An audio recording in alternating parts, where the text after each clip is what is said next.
Amen. First Samuel 3, page chapter 3, ito ba sa akin, verse 2, okay, so sabi dito, isang gabi natutulog si Eli sa kanyang kwarto, no? Hindi na siya gaano nakakakita. Amen. Samuel naman ay doon na natutulog sa bahay ng Panginoon, kung saan naroon ang kahon ng kasunduan. At habang nakasindi pa ang ilawan ng Diyos, tinawag ng Panginoon sa Samuel, at sumagot si Samuel, ano po yun? Tumakbo siya kay Eli at sinabi, ano po yun? Bakit niyo po ako tinatawag? At sumagot si Eli, hindi kita tinatawag. Bumalik ka na at matulog ulit. Kaya bumalik siya at muli natulog. Verse 6, muli siya tinawag ng Panginoon, Samuel. Kumamot si Samuel, pupunta kay Eli at sinabi, ano po yun? Bakit niyo po ako tinatawag? At sumagot si Eli, anak, hindi kita tinatawag. Bumalik ka na at matulog ulit. Verse 7, hindi pa nakikilala noon ni Samuel ang Panginoon dahil hindi pa nakipag-usap sa kanya ang Panginoon. Ang tinawag ng Panginoon sa Samuel sa ikatong pagkakataon at kumamon siya pumunta kay Eli, ano po yun? Bakit niyo po ako tinawag? At naunawaan ni Eli ng Panginoon ang tumatawag kay Samuel. Kaya sinabi niya kay Samuel, bumalik ka na uli at matulog. At kung tatawagin ka uli, ay sabihin mo, magsalita ko kayo, Panginoon, nakikinig ang inyong libro. Kaya bumalik si Samuel sa higaan at muli natulog. In verse 10, lumapit kay Samuel ang Panginoon at gaya ng dati ay tinawag siya, Samuel, Samuel. At sumagot si Samuel, magsalita po kayo, Panginoon, sapagkat nakikinig ang inyong libro. Amen? So magandang umaga po. Ngayong umaga po ay ipapatuloy natin ang ating pag-aaral ng 1 Samuel. Amen? And ang title po ng ating pag-aaralan ay From Judgment to Hope, from the Call of Samuel. And mga verse po natin binasa. Verse 10 and verse 4 pa lang up to verse 10. Yung word na call, no, was mentioned 11 times. Yung parang sa kita ngayon. So, it is, I think, fitting na tawagin or i-title natin ngayong umaga na isalita as the call of Samuel. Amen? So, let's start with the story. So dyan, may sigula sa story eh. So, yung World War II, may isang B-17 bomber na pinatala sa Germany para bombahin yung Germany. No? So, makakalo na siya nito si Hitler. So, ito yung isang malaking aeroplano na kayang magpadala ng maraming mas malalaki at malalakas na bomba. Amen? So, nangyari, yun, yung aeroplano ay pinadala sa lima upang bombahin ng maraming syudad sa Germany. Amen? Pagdating sa lugar, of course, pinaulanan yung aeroplano ng napakaraming bala, mga anti-aircraft, no? Na bala or missiles para bumagsak, of course, yung bomber. So, may mga tumama, no? Tumama sa tangke ng gas, pero hindi sumabog yung aeroplano. So, kinabukasan, yung piloto, sabi niya, bumaba siya, of course, chinek niya yung aeroplano, kasi hindi sumabog Maraming bala na tumama doon sa tangke ng kanya, or doon sa kanya aeroplano, habang ito ay nasa misyon. No? So, nung chinek yung mga crew, pinasuri niya, ang sabi ng crew ay, Captain, merong 11 na bala na tumama sa aeroplano. No? So, nagtaka sila, bakit walang nangyari sa aeroplano, hindi bumagsak, hindi sumabog. So, pinasuri yung mga bala. At sa loob ng mga basyo ng bala ay may natagpo ang sulat. No? So, nakasulat yung sulat sa lingwahe ng Czechoslovakia, no? Ng Czech. So, nagpahanap sila sa lugar nila, sa kampo ng mga marunong bumasa ng salita o ng lingwahe ng Czechoslovakia, no? So, sa sila, kung nakita nila, nabasa nila, ang nakalagay doon ay ito, no? Sabi nila, doon sa sulat, ito lang muna ang kaya namin gawin para sa ito. Amen? So, sa isang paggawaan or factory ng bala sa Germany, ay may mga nahuli na taga-Czechoslovakia. At sa gitna ng ingay at digmaan ay may tahimik na taga-Czechoslovakia na inilagay sa paggawaan ng mga bala. No? So, hindi nila pinasabog yung paggawaan o pinagtanungan para patayin or assassinate si Hitler, pero isang tahimik na paraan ang hindi paglalagay ng pulbura sa mga bala ang nakapagligtas ng marami ng World War II. Okay? And so, ngayong umaga, tingnan natin kung paano pamamaraan ng Diyos. No? Because sometimes, God moves in very silent and mysterious ways, no? In our everyday lives. We do not see, hindi tayo nakakita ng scene na hindi tayo nakakita ng pagkain na nahulog sa namin mismo. Amen? Hindi tayo nakakita ng milyon-milyon o isang milyon na hen na kapalibot sa Pilipinas. Amen? Pero we see that God moves. Pero sa ating pang-araw-araw na buhay, ay napakarami ng liit na detalye. Amen? Na once we piece together, ay isang napakalaking pansin ng pagkilos ng Panginoon. Amen? Walang trabaho, pero yung balde ay hindi naubusan ng bigas. Diba? Walang pera, pero kung natin sa ospital, may pangbayad. Nakakalapas. Napakaraming maliliit na detalye. And you see, as we continue our study of 1 Samuel, we'll see that God's word in action and His character in dealing with His people. Amen? So last time, pinag-aralan natin kung paano binigyan ng chapter 2, binigyan ng comparison. Yung klase ng ministry ni Samuel at yung mga anak ni Eli. Diba? So, pinag-compare. Diba? Isang kalulog-lugod, isang pinagpala, at isang suwain, at masama. No? So nandun yung magpapatuloy ng ating storya. At so, ngayong umaga, tingnan mo natin itong bagay na makikita natin sa salita ng Diyos. No? May itong bagay na ating kung titingnan. Yung una, yung number 1 in verse 1 to 3, the rarity, no?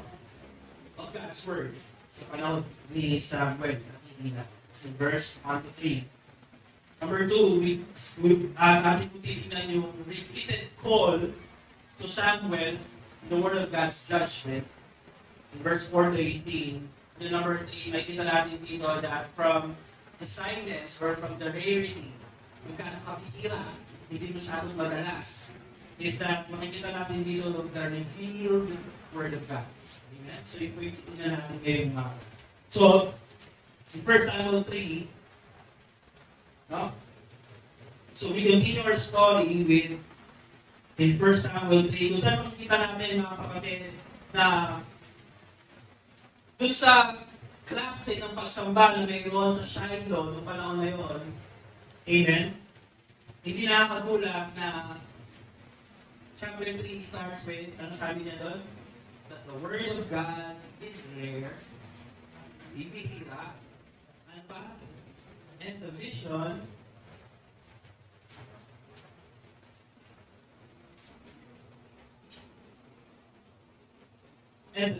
were quite uncommon.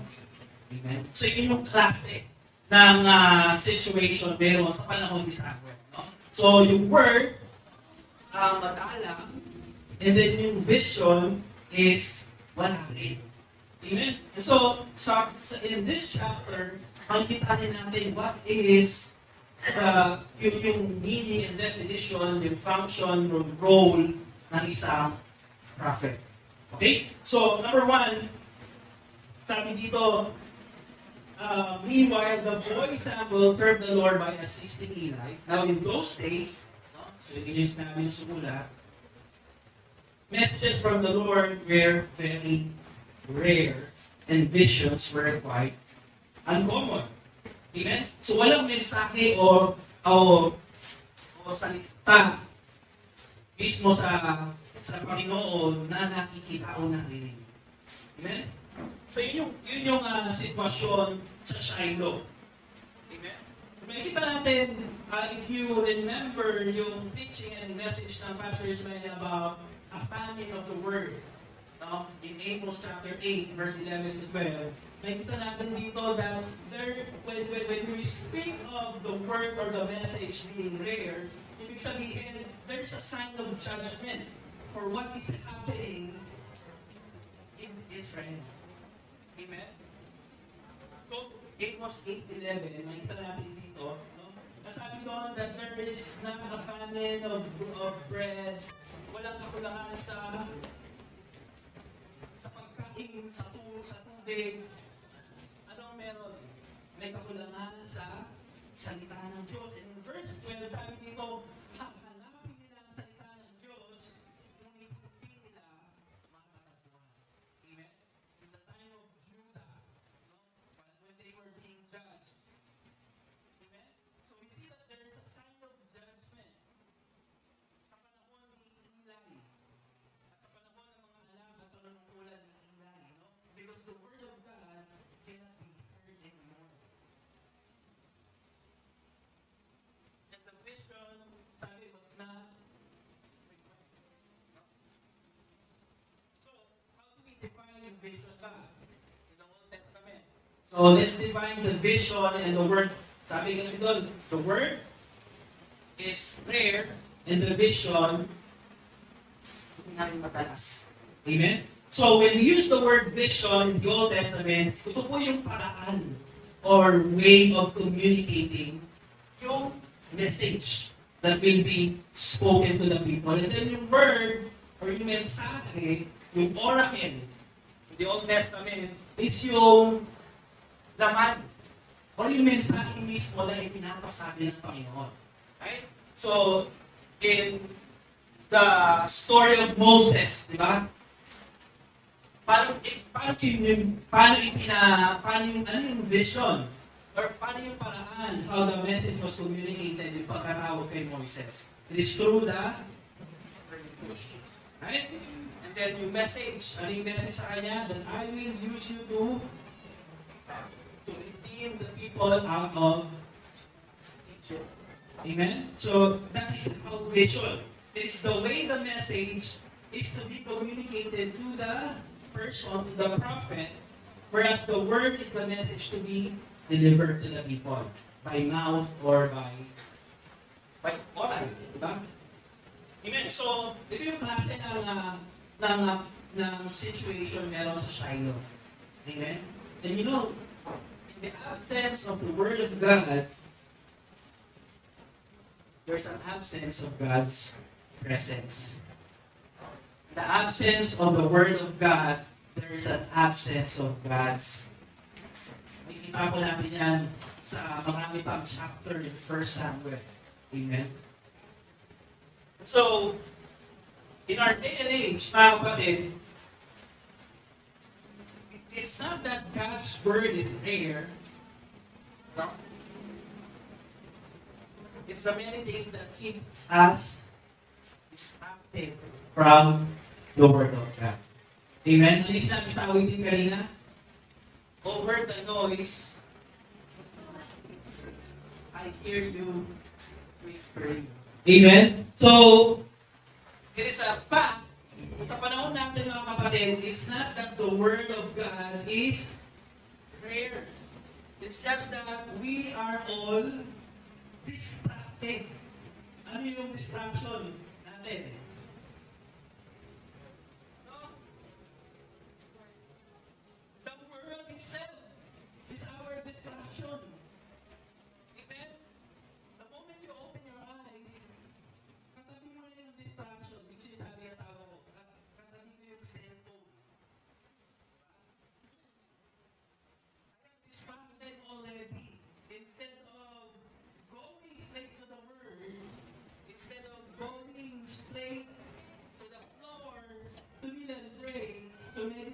word, ang una natin hinahanap, number one, cellphones. Amen? So sa panahon natin, there is no reality of God's word. It's just that the people are very distracted with a lot of things. Amen? And this morning, ask yourself, what is keeping me from hearing and meditating and reading and living out and obeying the word of God? Because sa panahon natin, we have become very busy. And yung buhay natin has become very, very fast. Everything is fast. Diba? Everything. Lahat ng kinakain mo, lahat ng trabaho mo, transportation, everything. Very fast. Diba? Anong sinasabi natin na yung oras ay tumatakbo mo lang makabilis. Diba? And we try to juggle a lot of things sa ating mga kamay. Amen? And so in verse 1 and 2, we see that there's a change of timeline. So in those days, sabi niya, there's a kakulangan of the Word of God. Amen? And then, from that timeline, dinala tayo ng author sa isang specific time.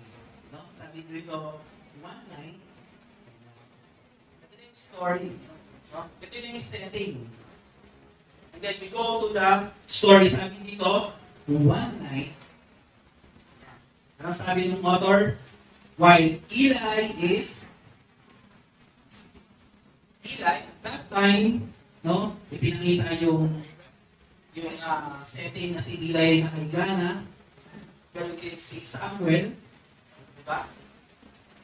Paano niya describe mo author si Eli? Malabo na yung mata. Madilim na yung kanyang mata, kaya sa kanyang katandaan. And then nakahiga siya sa kanyang pwesto. No, pero sinabi ko ng author that the lamp of God has not yet gone out.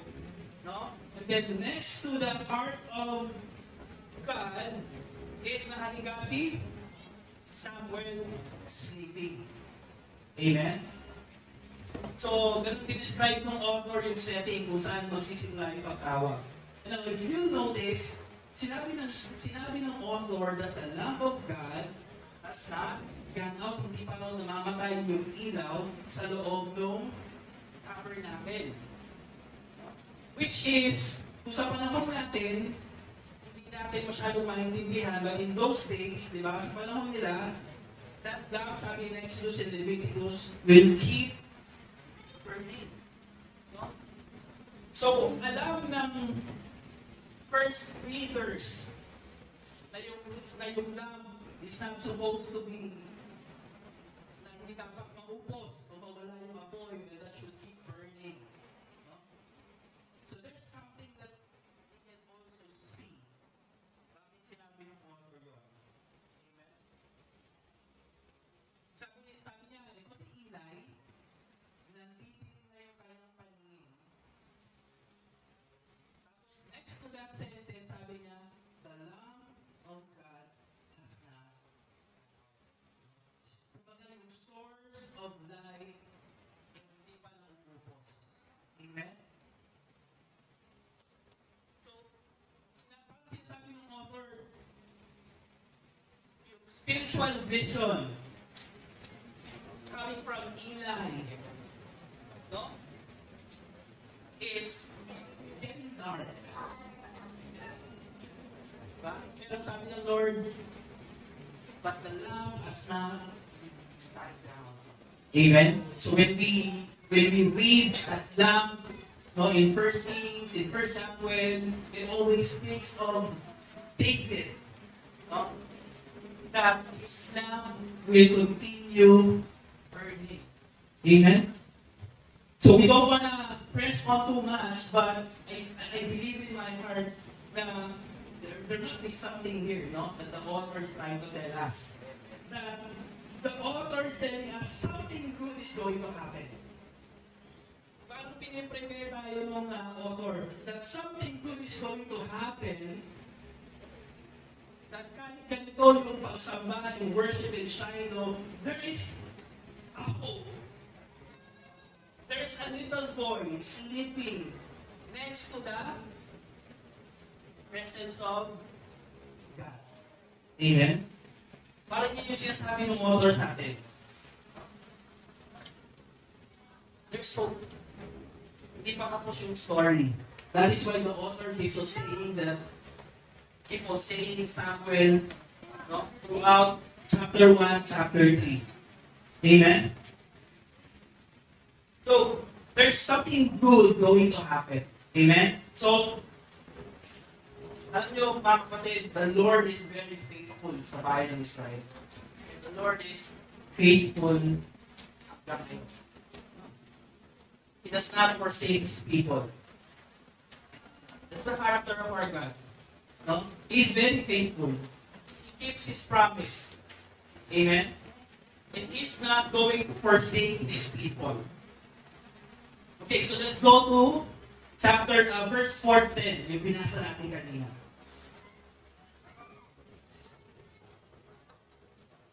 Okay, so makikita natin dito mga kapatid that the call was clear and audible. Narinig siya ni Samuel.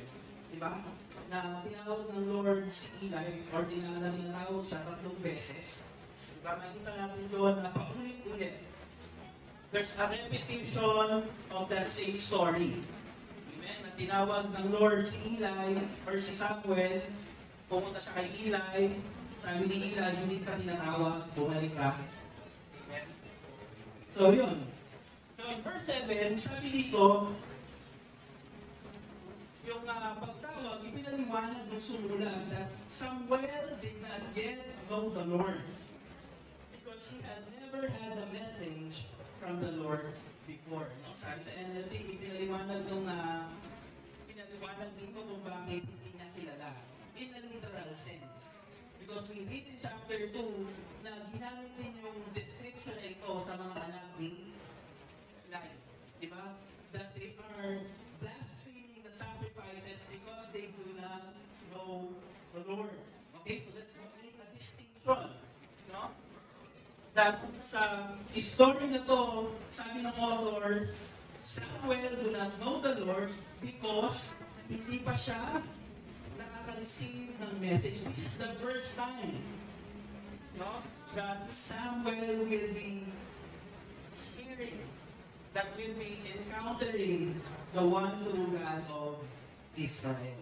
Amen? So yun yung difference. Amen?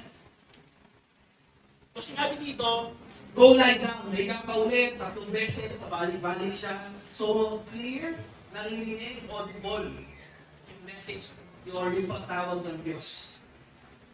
Amen? So on the 3rd time, sabi ni Eli, na-realize ni Eli na there must be something here. Amen? Kaya ang ginawa niya, tinawag niya sabi niya kay Samuel, Samuel, anak, next time, na may tumawag sa iyo.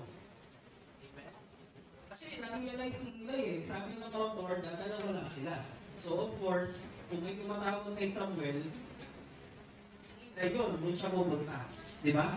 Pero na-realize ni Eli na tawag ko ng Diyos. Dahil kami nasa templo ng Diyos. Amen? So sinabi niya kay Samuel, na pag tumawag kayo ng Lord, ito sabihin niyo. Alam sa ano sasabihin niya? Speak, Lord, your servant is listening. So, syempre si Samuel bilang masunurin, in verse 10, sabi doon, and the Lord came and called as before, but this time, God spoke Samuel's name. At the first 3 times, sabi doon, Samuel. But on the 4th time, kung sinabi ng Lord ni Eli kay Samuel yung dapat niyang gawin, the Lord called the name of Samuel. So, as a Bible reader, sabi nga, di ba, when a word is repeated, when a sentence is repeated, it is very crucial. Amen? Even in the New Testament, di ba, sinabi na truly, truly. No? Ganun din sa Old Testament, mga kapatid. So, nung tinawag yung name ni Samuel twice, it must be very, very important. Right? Because if we have been reading our Bible, sino pa yung mga tinawag ng dalawang beses? Diba? Si Abraham in Genesis. Si Jacob in chapter 46. Si Moises, kung tinawag siya in the burning bush in Exodus, right? So it must be very special. In this case, tinawag si Samuel ng dalawang beses. So Samuel, Samuel. And kung ano yung utos ni Eli, yun yung ginawa ni Samuel. Amen? Sabi niya, Lord, speak, for I am listening. Speak, for I am listening. Amen? And the same word na kalat sa Biblia, yung word na listening or yung Shema. Diba? Alam natin yung Deuteronomy, is it in Deuteronomy 6? Sabi niya, Shema Israel, Elohim, di ba? Sabi niya, Hear, O Israel, the Lord your God is one. So when we read, listening, or if the word Shema is used in the original language, it does not only mean to na nakikinig ka lang, kaya nakikinig ka lang. Amen? It also means you have to listen attentively. Focus your attention on what is being said.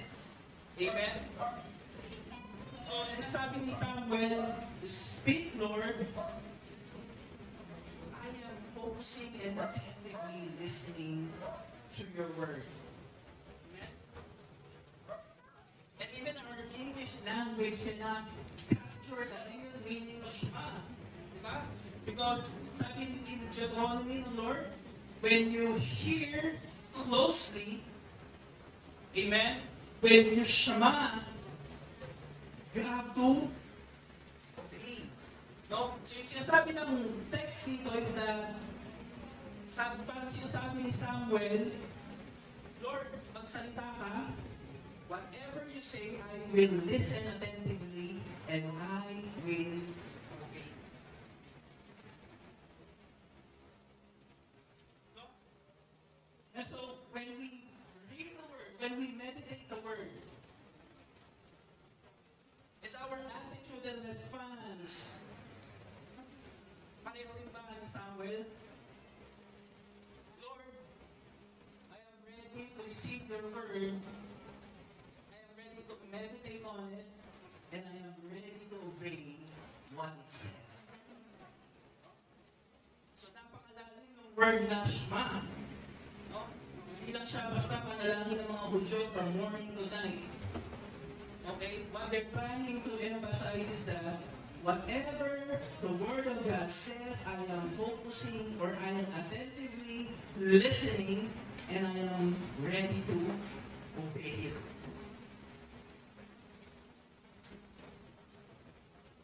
And I know most of us, we have heard many sermons about Samuel, no? About this passage. Sometimes, ang focus or ang emphasis is nasa side ni Samuel, no? We must be like Samuel, who is focused and hearing the Word of God, yung response niya. Amen? But, the author did not shortcut yung story for us. If you notice, sabi niya, tinawag ng Lord si Samuel, 1. Tinawag ng Lord ulit si Samuel, 2.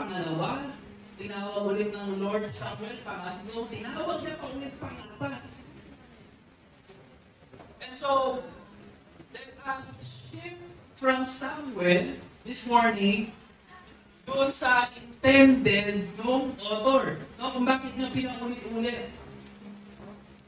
It's not highlighting Samuel's response, it is highlighting God's character towards Samuel. Amen?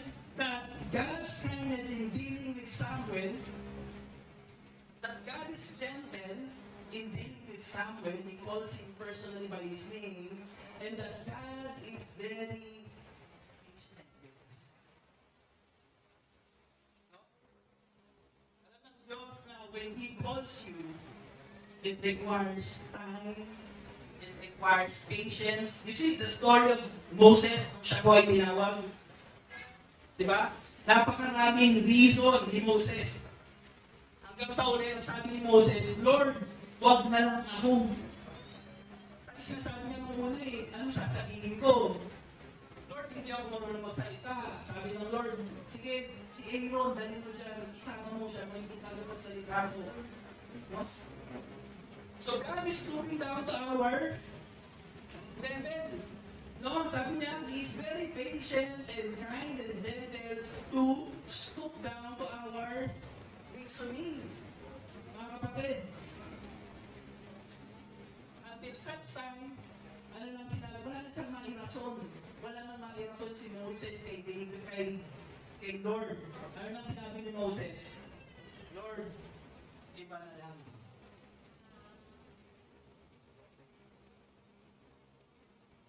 You see, this message or this passage is highlighting God's character in dealing with people like you and me. Because we are hard to listen. Mahilig tayong mag-procrastinate. No, mamaya na lang.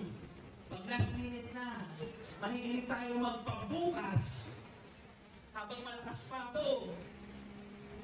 Saka na. May gagawin pa ako. Saka na.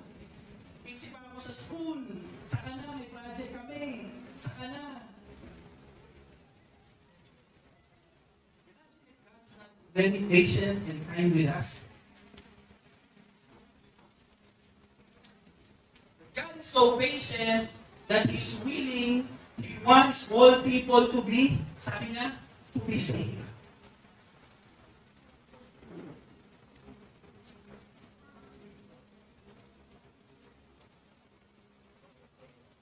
The Lord gives us time sa buong buhay natin na meron na yun to understand Him and to know Him. Amen? Sometimes, the people of God, gusto natin, Lord, dumating ka na. Tapos yung kapatid mo pala, hindi pa na-save. Sometimes may isip ko, we're being selfish on our salvation. Gusto na natin dumating na Lord. Pero yung kapatid ko, hindi mo sinisira ng gospel. Paano siya?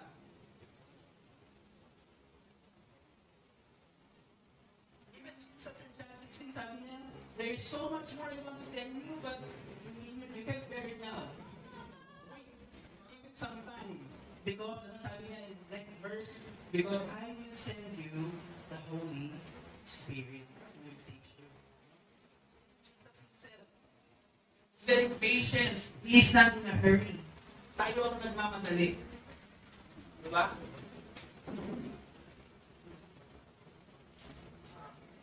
So, it's the call of Samuel. No? And then yung second part, nakikita natin dito, Samuel responded to the Lord. Now, God will repeat the word of judgment na ibinigay niya in the preceding, the previous chapter.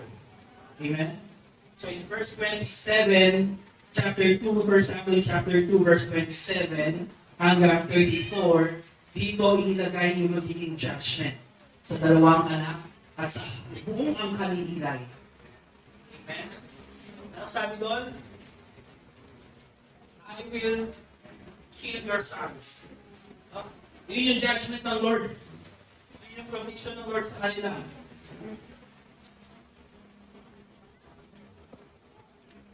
Then sabi ni Tito, sabi niya in verse 34, and to prove that what I have said will come true, I will cause your two sons, Hophni, pinangalanan siya dito in chapter 2, Hophni and Phinehas to die on the same day. Amen? And then if we go to verse 11, sabi ng Lord, then the Lord said to Samuel, I'm about to do a shocking thing in Israel. I am going to carry out all my threats against Eli and his family from beginning to end. I have warned him that judgment is coming upon his family forever because his sons are blaspheming God. And ito na yung narinig natin last preaching, because he did not discipline them. Amen?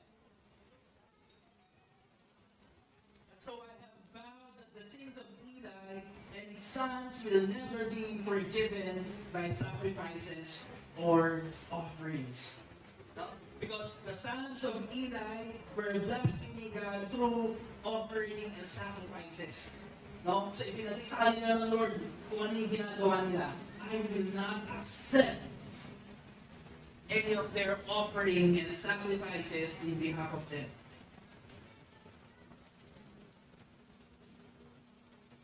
Yun yung judgment.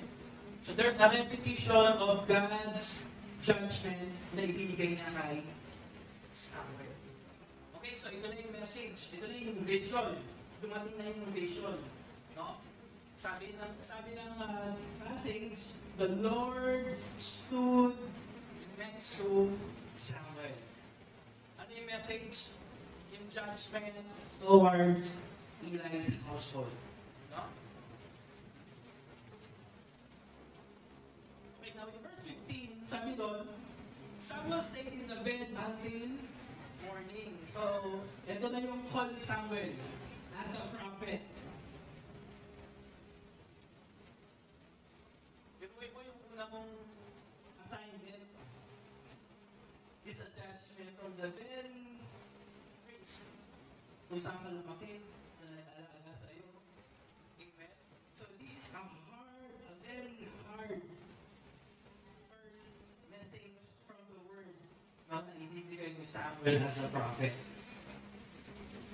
Kaya sinabi sa atin ng author, hindi na nakatulog si Samuel hanggang umaga. Sinabi pa dito that he was afraid to tell Eli what the Lord has said to them. What the Lord has said to him. Amen?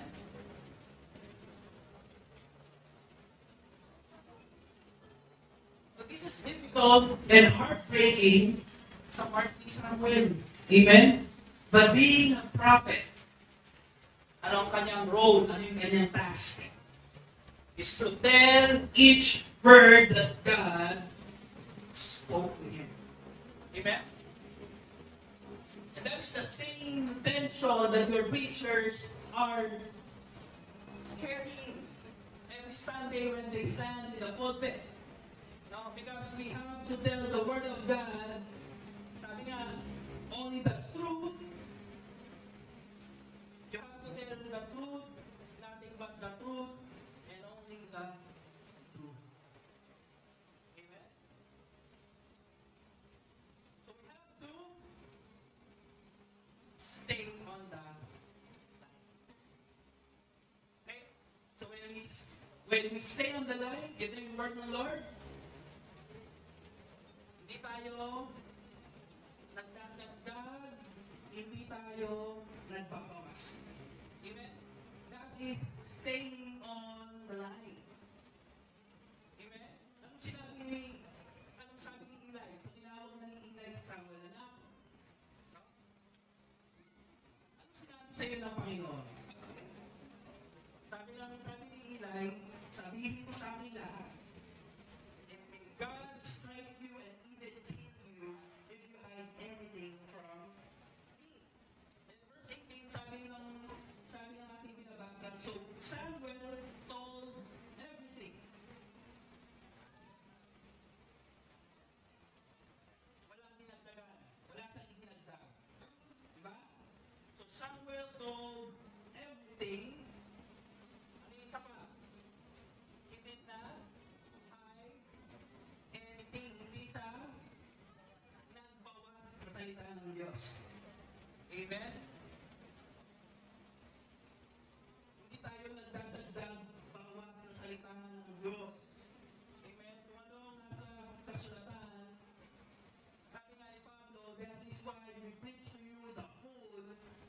gospel of God. Amen? From Genesis, from the first page of the Bible to the very last, it's our duty to stay and preach the whole counsel of God.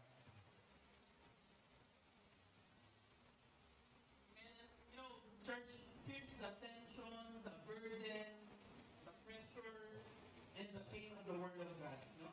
Sa buhay ng mga preachers, Because if we're not putting you under the double-edged sword na sinabi sa Hebrews, no? That the Word of God will criticize you, that the Word of God will speak of your sins, that the Word of God will ilalabas niya yung secrets of the heart. If we are not being faithful to the Word of God, if we are preaching about the gospel without the repentance, if we are not showing you that this is a sin, if we are watering down the gospel, then we are not staying on the line, mga kapatid.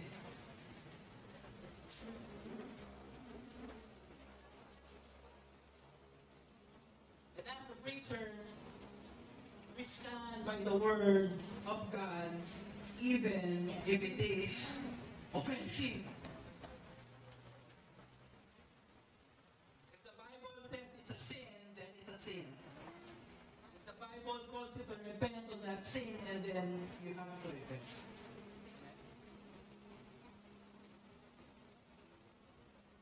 We do not just preach a God that is loving, we also preach a God that is going to judge the living and the dead.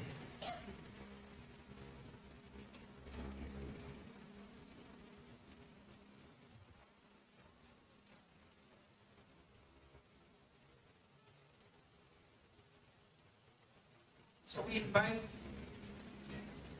kung sino pa yung gusto maging pastor.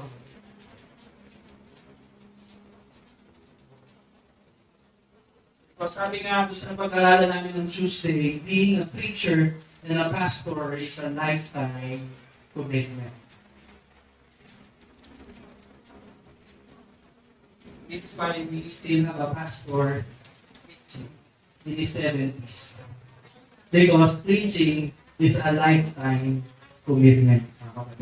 And if you are ready to commit your life preaching and proclaiming the Word of God until kunin kayo ng Lord, then you are welcome to preach and teach the Word of God. Amen?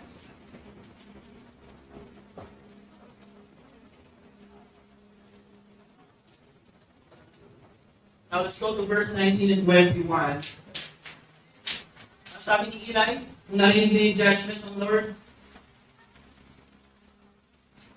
let him do what he thinks best. Ang sabi niya, let him do what he thinks is best. This is praise. This is submitting to whatever God thinks is best. He receives judgment.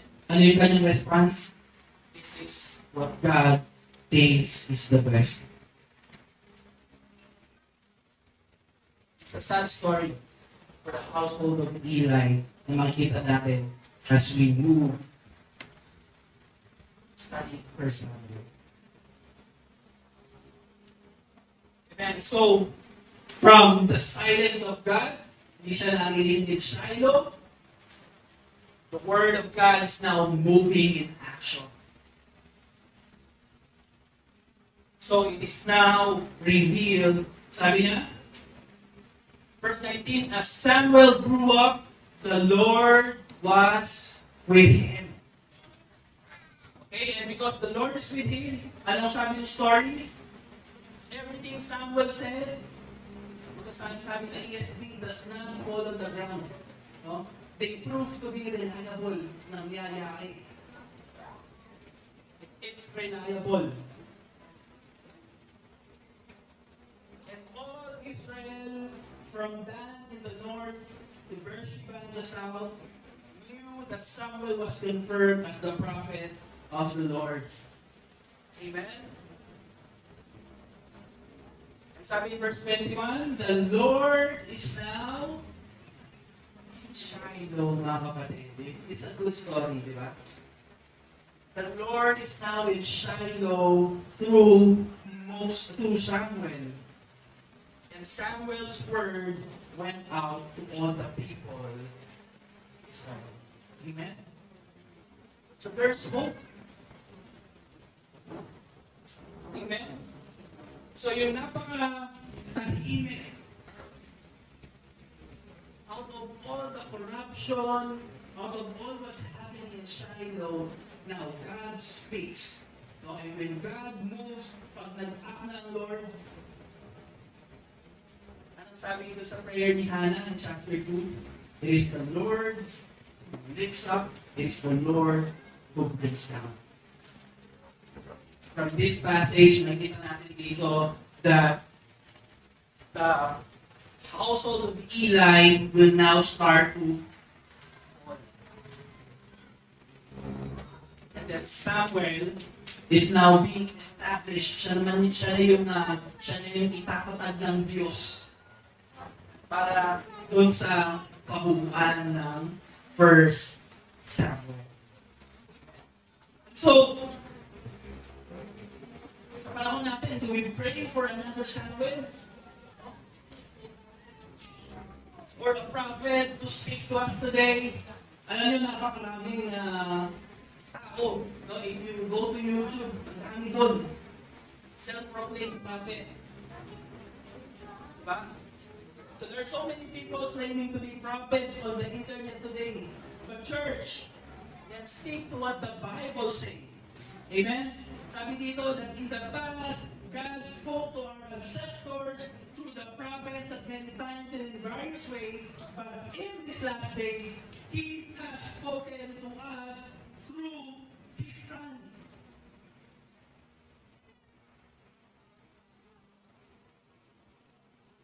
And so, after thousands of years, anong sabi ng Lord? Anong sabi ng Ama sa kanyang anak? This is, paano niya pinakilala yung kanyang anak in Matthew 17? This is my son. Sabi, listen to him.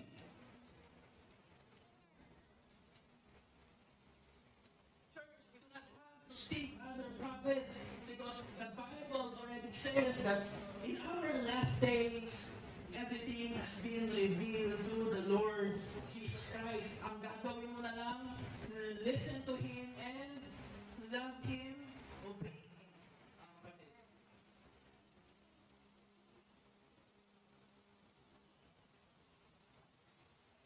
Obey Him.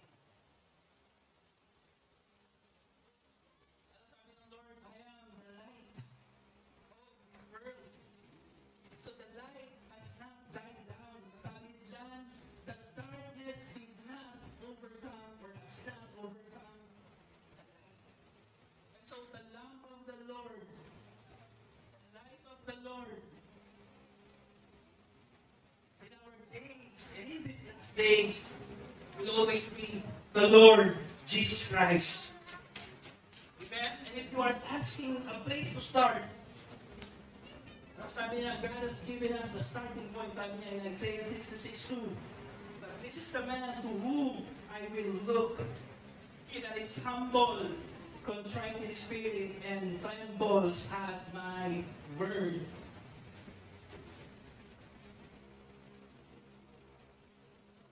The word of God is not here today in our church, in our day and age. A prophet has been sent, a Savior has been sent to the Lord Jesus Christ. Listen to Him. Number one, let us uphold the Word of God in the life of this church and in our personal life. Amen? The Word of God is meant to be proclaimed. The Word of God is meant to be shared. The Word of God is meant to be obeyed. The The Word of God is meant to be lived by. Patuloy tayong mamuhay ng naaayon sa salita ng Diyos, mga kapatid. And number 2, let us always listen attentively by reading and meditating on His Word day and night. Amen?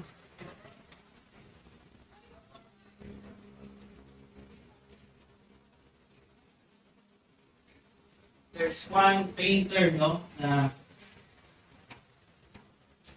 isang napakagaling ng painter na drawing ng napakagaling talaga, very realistic. Ng isang bata na may dalang kubas.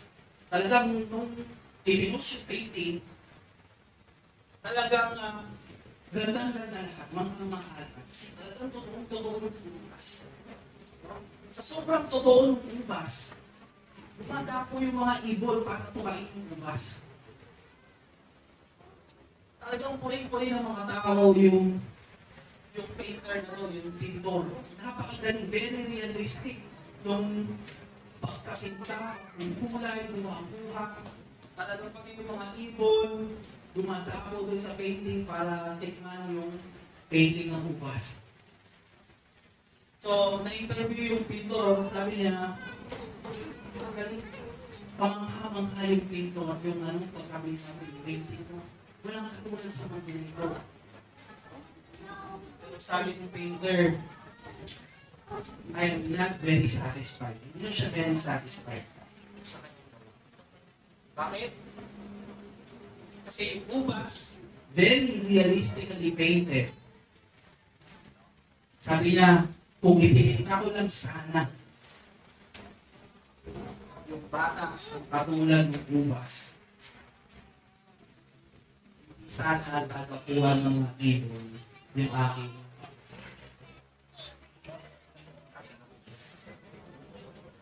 mga kapatid. When we deal with the Word of God, I pray that we always stay on the line. Pray that we continue to meditate the Word of God. And continue to live with it, continue to obey it, and meditate it. Okay? Yan lang po. Ay lahat ay manalangin.